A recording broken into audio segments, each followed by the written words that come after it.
Bagaimana kabarmu hari ini? Bertemu lagi dengan Ibu Guru Injilia di video pembelajaran kelas 3. Anak-anak, kalian sudah siap untuk belajar? Hari ini kita akan sama-sama membahas tentang benda di sekitarku.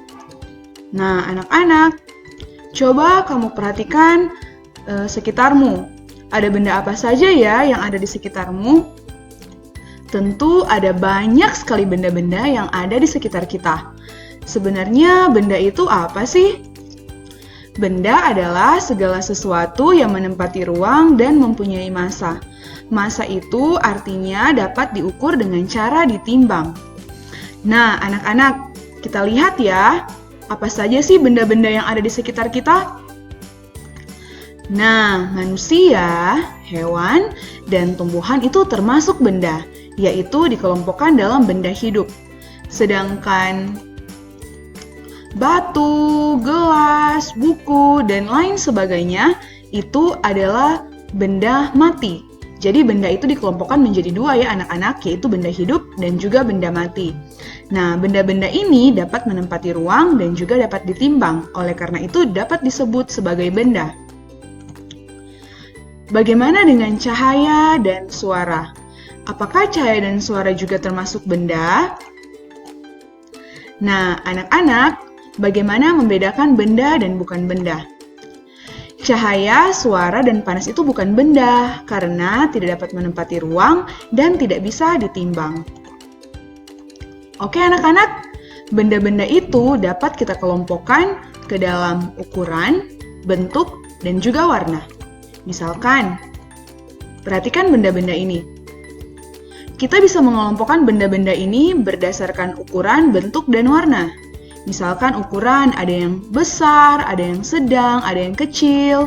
Kemudian bentuk ada yang persegi, ada yang bulat, ada yang segitiga. Dan juga berdasarkan warna. Nah, anak-anak, pengelompokan benda juga bisa kita lakukan berdasarkan bahan pembentuknya loh. Contohnya benda yang terbuat dari kayu, dari kertas, dari plastik, dari kaca, dari logam, dan juga dari karet. Nah, benda yang terbuat dari kayu.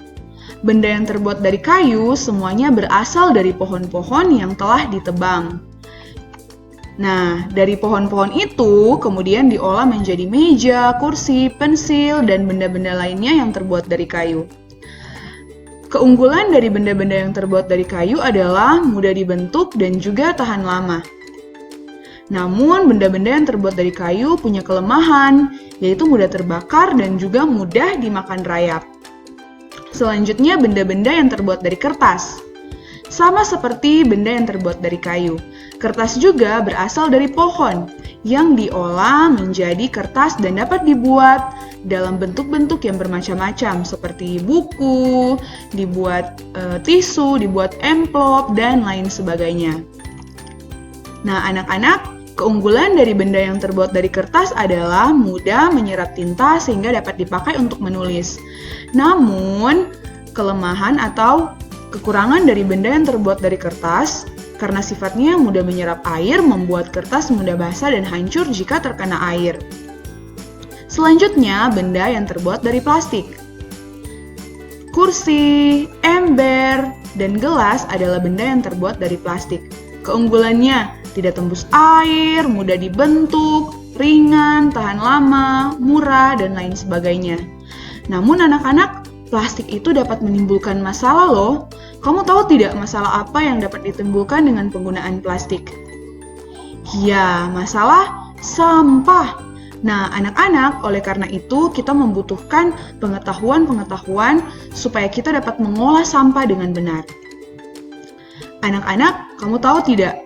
Botol plastik, dia membutuhkan waktu 450 tahun sampai dia terurai. Anak-anak bisa membayangkan, kantong plastik dia akan terurai 10-20 tahun yang akan datang. Wah, lama sekali ya anak-anak. Karena itu, kita harus belajar bagaimana cara mengurangi sampah.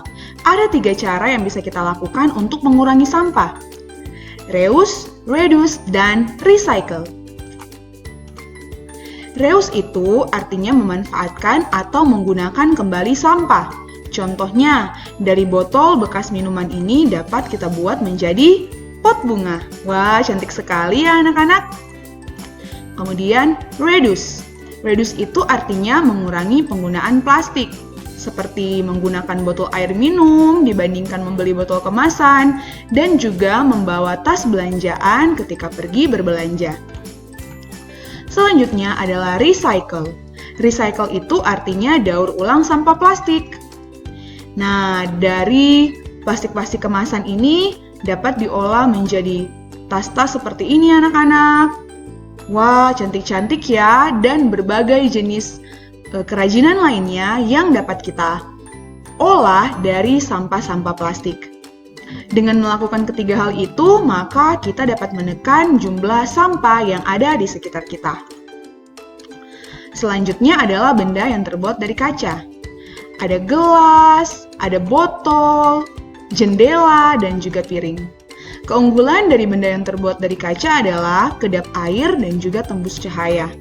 Namun, kelemahannya adalah benda-benda yang terbuat dari kaca ini cenderung mudah pecah apabila jatuh. Selanjutnya adalah benda yang terbuat dari logam. Anak-anak perhatikan gambar berikut. Nah, kamu sering lihat benda-benda ini kan? Biasanya benda-benda ini kita sering lihat ada di dapur. Kenapa benda-benda dapur terbuat dari logam? Karena logam itu kuat, dapat dibentuk dan bisa mengantar panas. Tapi kelemahan dari benda yang terbuat dari logam adalah mudah berkarat dan dapat melukai tangan jika tidak hati-hati saat sedang memasak. Selanjutnya, benda yang terbuat dari karet. Ban, karet tangan, dan juga boots adalah benda-benda yang terbuat dari karet. Keunggulannya adalah tahan air, lentur, elastis, dan mudah dibentuk. Namun, kelemahannya adalah benda-benda yang terbuat dari karet mudah rusak apabila terbakar dan terkena panas yang terlalu tinggi. Anak-anak, itu adalah benda-benda yang dapat kita kelompokkan berdasarkan bahan yang menyusun atau pembentuknya. Benda-benda di sekitar kita apabila sudah tidak terpakai akan menghasilkan sampah. Oleh karena itu, kita harus belajar bagaimana mengelola sampah yang ada di sekitar kita. Kita membutuhkan pemikiran dari orang-orang yang ada di sekitar kita supaya kita dapat mencari bersama-sama jalan keluar untuk mengatasi sampah-sampah yang ada di sekitar kita. Kita dapat melakukan kegiatan yang namanya musyawarah. Dengan bermusyawarah, kita bisa berembuk, berdiskusi untuk memecahkan masalah yang ada di sekitar kita. Musyawarah itu artinya berunding atau berdiskusi mengenai suatu hal untuk mencapai kesepakatan atau persetujuan bersama. Dalam musyawarah, setiap orang punya hak untuk menyampaikan pendapatnya. Kita harus memberikan pendapat saat bermusyawarah agar pendapat kita bisa didengar dan membantu untuk menemukan solusi atau jalan keluar. Musyawarah melatih kita untuk dapat menyampaikan pendapat. Namun, kita tidak boleh memaksakan kehendak kita saat menyampaikan pendapat, karena setiap keputusan harus diambil berdasarkan kesepakatan bersama. Tahukah kamu anak-anak, kegiatan bermusyawarah merupakan penerapan sila keempat Pancasila. Nah, anak-anak, dengan bermusyawarah kita juga dapat melatih kesabaran dan kerendahan hati ketika kita menyampaikan pendapat dan mendengarkan pendapat dari teman-teman kita.